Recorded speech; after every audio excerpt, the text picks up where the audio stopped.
Kumpul mainan, kumpul kenangan. Hari ni kita nak kumpul Papa Zola. Ini adalah popcorn Papa Zola. Sama tak macam muka saya? Lepas tu jadi dia punya bahagian belakang. Dia punya Papa Zola ada movie.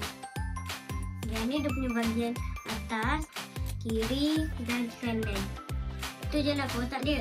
Saya haus lah. Saya rasa nak minum air. Inilah airnya. Air Cimubos.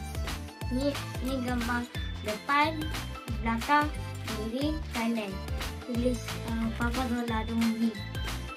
Yang paling saya suka adalah mainan ni.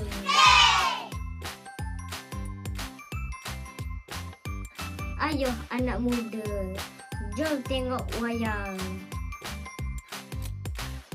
Ini Papa Zola pegang popcorn. Dia bergabung dengan kursi. Ni. Yang ni punya bahagian belakang.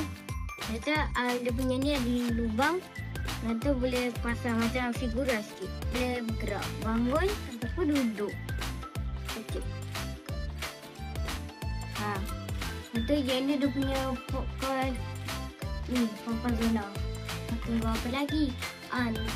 Korang jangan lupa tengok Papa Zola movie 11 Disember ni.